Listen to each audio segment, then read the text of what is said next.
Bana b'Imana nimugira amahoro, tugororokera Imana dufashijwe n'amasomo kuri uwa mbere tariki 15 Gashyantare 2021. Isomo rya Bibiliya mu gitabo cy'Intangiriro umutwe wa 4 umurongo wa 1 kugeza kwa 15 umurongo wa 25. Umuntu abonana na Eva umugore we. Eva arasama byara Kayini maze aravuga ati nungutse umuntu ngesha uhoraho. Kubuheta byara Abeli murumuna we. Abeli aba umushumba w'amatungo naho Kayini aba umuhinzi w'ubutaka. Igihe kirahita Kayini ashyira uhoraho amaturo avuye mu myaka y'imirima ye. Abeli nawe azana uburiza mu matungo ye agerekaho n'ibinure byayo. Uhoraho ashima Abeli n'amaturo ye ariko ntiyashima Kayini n'amaturo ye. Kayini biramurakaza cyane maze mu maso ye harahinduka yubika umutwe. Uhoraho abaza Kayini ati urakajwe n'iki kandi n'iki cyatumye uhinduka utyo mu maso? Nugenza neza ntuzubura umutwe se? Naho nutagenza neza itonde kuko icyaha kibunze kwireba ry'umuryango wawe ngo kigusumire ariko ugomba kukirusha amaboko. Kayini abwira murumuna we Abeli ati tujyane mu mirima. Nuko igihe bari mu mirima Kayini asimbukira murumuna we Abeli maze aramwica. Uhoraho abaza Kayini ati Abeli murumuna wawe ari hehe? Undi ati simbizi. Mbese ndi umurinzi wa murumuna wanjye? Uhoraho ati wakoze ibiki? Amaraso ya murumuna wawe amennye ngaharantabariza mu gitaka. Ubu ngubu ikivume ku butaka bwo bwasamye ukaguhira amaraso ya murumuna wawe. Nuhinga ubutaka ntibuzongera kukurumbukira, uzahora uri inzererezi yangara ku isi. Kayini abwira Uhoraho ati igihano mpaye kirakabije. Dore unyirukanye kuri ubu butaka unciye no mu maso yawe. Nzahora ndi inzererezi nangara ku isi kandi uzambona wese azanyica. Uhoraho aramubwira ati yewe uzica Kayini uwo ari we wese azabihanirwa 7. Nuko Uhoraho ashyira ikimenyetso kuri Kayini kugira ngo uwo bazahura wese atazamukubita mu ngusho. Adamu abonana n'umugore we, umugore wabyara umuhungu amwita Seti ati kuko Imana yanshumbushije imbuto mu kigwi cya Abeli Kayini yishe. Iryo ni ijambo ry'Imana. Zaburi ni ya 50. Nimuze duture Imana igitambo cyo kuyishimira. Amagambo mu Ivanjili ntagatifu Yesu Kristo ko yanditswe na Mariko umutwe wa 8 umurongo wa 11 kugeza kwa 13. Muri icyo gihe abafarizayi baraza batangira kumwiyenzaho bamusaba ikimenyetso giturutse mu ijuru ryo kumwinsha. Nuko asuhuza umutima ati kuki abantu b'iki gihe bashaka ikimenyetso? Ndababwira ukuri nta kimenyetso abantu b'ubu bateze kubona. Nuko abasigaho arongera ajya mu bwato agana ku yindi nkombe y'inyanja. Iyo ni Ivanjili ntagatifu. Kristo naganze mu mitima yacu maze tugira amatwara ahuje naye tuba abana b'urumuri. Umuyobozi w'igihugu kimwe muri Afurika bigeze bamuregera ko hari umusore mu giturage basanze yashwanye ifoto ye. Nuko umuyobozi arabisha cyane ahita ategeka ko bamufunga, bagafunga n'ababyeyi be n'abandi b'umuryango we kuko ngo bagaragaje ikimenyetso cyo kwanga umuyobozi no kumwica. Bamaze mu buroko igihe kirekire. Bavandimwe, umuntu aremye mu ishusho y'Imana. Tekereza nawe umuyobozi ufungisha abantu benshi no kubica bitabuze yumvise gusa ko bashwanye ifoto ye. Wenda wasanga no kubeshyira uriya musore. Ngaho tekereza Imana noneho bashwanye isura yayo, ishusho yayo birenze ifoto. Imana yo yagenzereza ite uwayishwanyuye? Ni uriya muyobozi w'igihugu agenzereza nabi bene kariya kageni uriya muryango? Bavandimwe, umuntu n'ishusho y'Imana. Iyo wishe umuntu bokomerekeje Imana, ubukoze Imana mu jisho, uba wanze Imana, uba udashaka ko Imana ikugenga, nawe uba wiyanze ubwawe. Amasomo kuri uwa mbere aradufasha kuzirikana ku bibi bw'icyaha cy'ubwicanyi, homicide, fratricide, kwica umuvandimwe wawe. Itegeko rya 5 mu mategeko 10 y'Imana rituza kwica. Imana iti ntuzice. Buryo wishe nawe uba wiyishe. Hari ubwoko bubiri bw'urupfu: urupfu rw'umubiri mort physique n'urupfu rwa roho mort spirituelle. Muri aya masomo yombi hagaragamo ubwoko bubiri bw'urupfu. Mu isomo rya mbere ni urupfu rw'umubiri mort physique, fratricide. Kayini yica murumuna we Abeli kubera ishyari. Abeli yari umushumba w'amatungo atura Uhoraho amaturo y'indobanure, uburiza amatungo agerekaho n'ibinure agashimisha Uhoraho. Naho Kayini yari umuhinzi w'ubutaka. Kayini kubera ubugugu no kwikunda yagiye atura imice ibisigazwa mu myaka ye. Birumvikana ko ituro rye ritashimwe.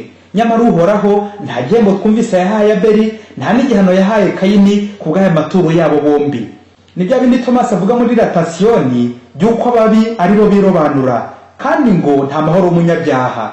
Ntibirangiye se Kayini akorejeho murumuna we akamushuka ngo bajyane mu mirima agahita amutsinda iyo ngiyo akamwica.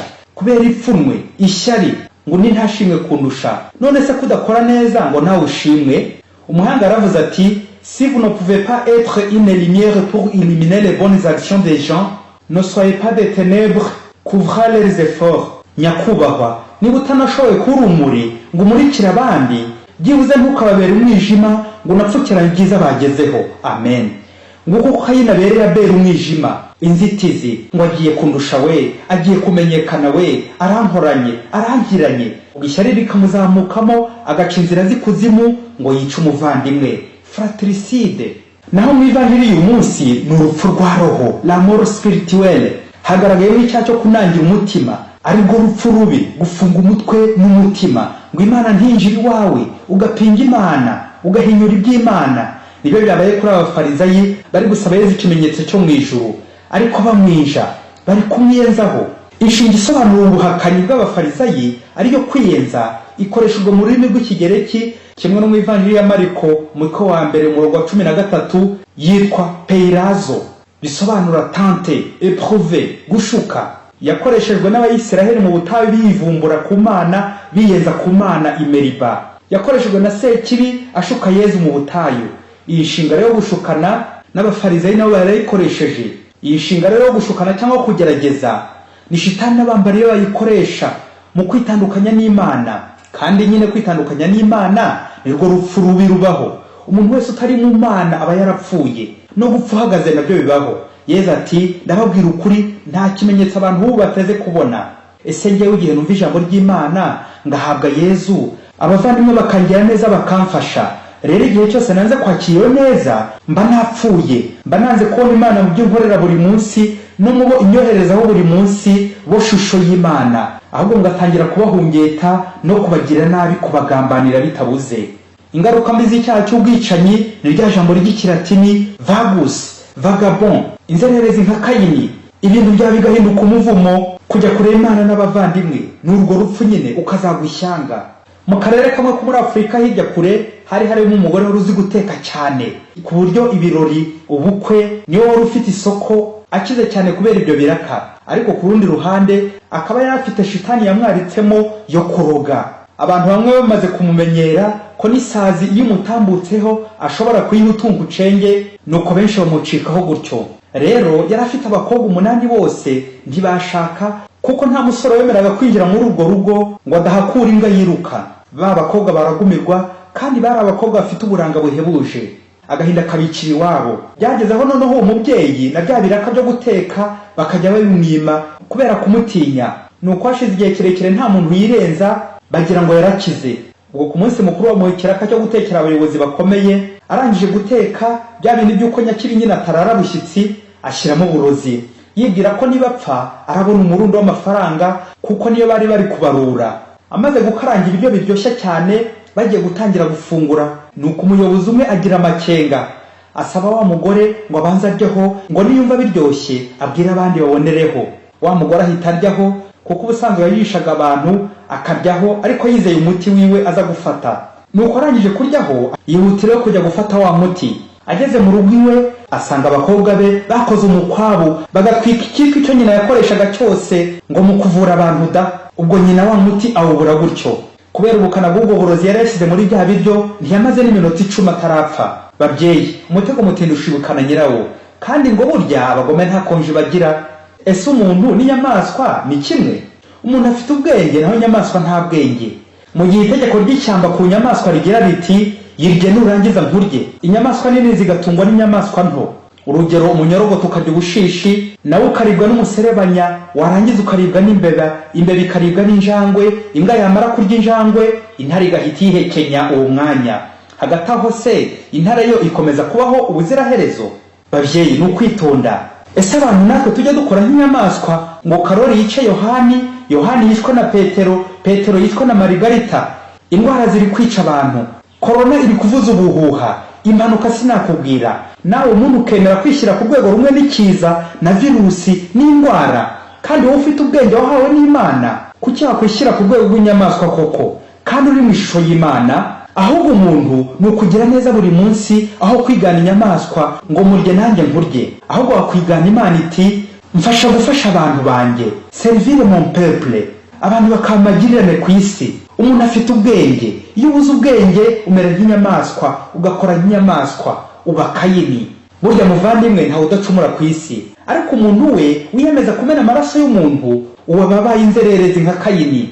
Kwica umuntu ni ukwikurura umuvumo. Cyakora aho Imana itandukanye n'abantu ni uko ikize ku mpuhwe, igira n'uburyo idohorera ba Kayini nubwo ari abagome bwose.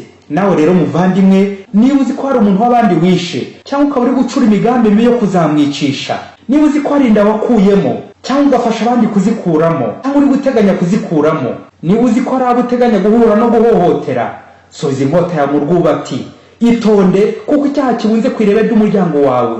Isubireho, ureke ikibi, ureke ubugome, ureke kwigereranya n'inyamaswa, wishyira ku rwego rumwe n'inyamaswa, wikurura umuvumo, kuko amaherezo twese tuzapfa, nta n'umwe uzumira ku isi. Icyiza rero wowe muvandimwe, ntukaba ari wowe utera urupfu rw'undi.